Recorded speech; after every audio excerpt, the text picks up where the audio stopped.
A billionaire couldn't have children. Until he found a lost girl, what he did changed everything. On a quiet country road just outside the city, a black luxury car slowed to a stop as the sun dipped low over the horizon.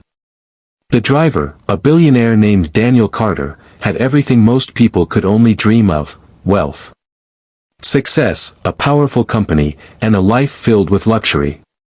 But there was one thing Daniel never had and always longed for: a child. For years, he and his wife had tried to start a family, but life had been cruel in that one way. Now, after losing his wife and living alone in a huge silent mansion, Daniel often wondered if his life would ever feel complete. That evening, as he drove down the empty road, something unusual caught his eye: a tiny figure standing near the edge of the dirt path. A little girl, no older than 4, stood there quietly, holding a small piece of bread in her hands. She looked lost, tired, and alone. Daniel slowly stepped out of his car, his heart suddenly pounding with concern. He knelt down gently so he wouldn't scare her. "Hey there," he said softly. "Are you okay? Where are your parents?" The little girl looked up at him with wide blue eyes. She didn't cry. She didn't panic. She just whispered, "I can't find my mommy."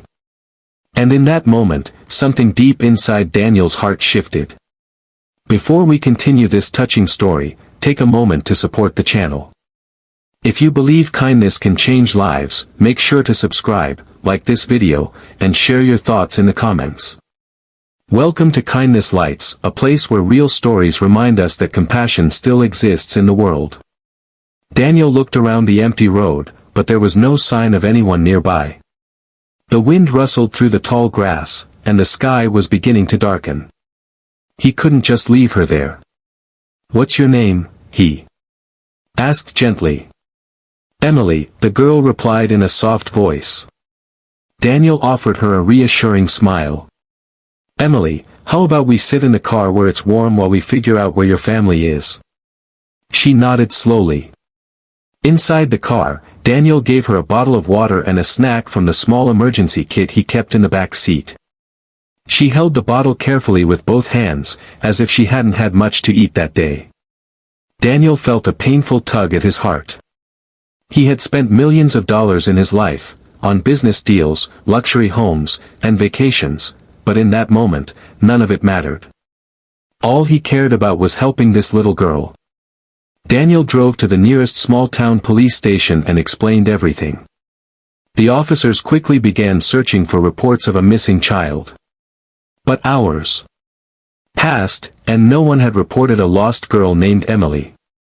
While the police continued making calls, Emily sat quietly beside Daniel in the waiting area, her tiny legs swinging nervously from the chair.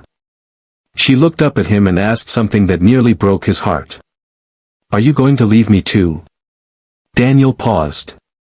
He had faced billion-dollar negotiations, intense business challenges, and global competition, but nothing had ever made him feel as emotional as that simple question. He shook his head gently. "No, Emily. I'm right here."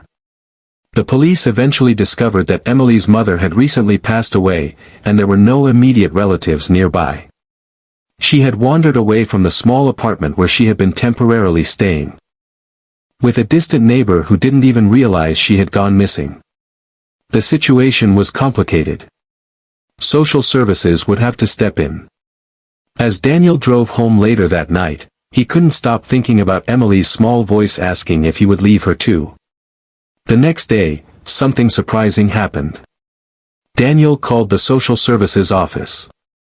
"I'd like to help the little girl you found yesterday," he said. At first, the officials assumed he meant donating money. But Daniel had something very different in mind. Over the next few weeks, Daniel visited Emily regularly. Each visit filled his quiet life with laughter he hadn't heard in years. She showed him drawings she made with crayons. She asked endless questions about the world.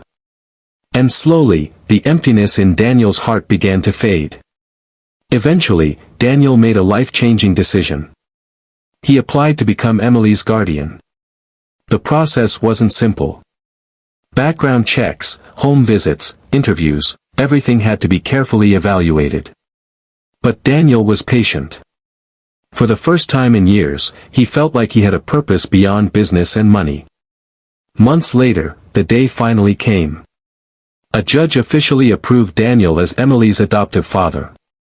When the decision was announced, Emily ran straight into his arms and hugged him tightly. Daniel, the powerful billionaire who once negotiated with world leaders, suddenly found tears running down his face. His mansion, once silent and empty, was now filled with tiny footsteps, laughter, and bedtime stories. But Daniel didn't stop there. Emily had changed him in ways he never expected. Inspired by her story, he created a foundation to help lost, abandoned, and struggling children across the country. The Carter Kindness Foundation began building safe homes, funding education programs, and helping thousands of children find loving families. What started with one small act of kindness on a quiet road began spreading hope to families across the United States. Years later,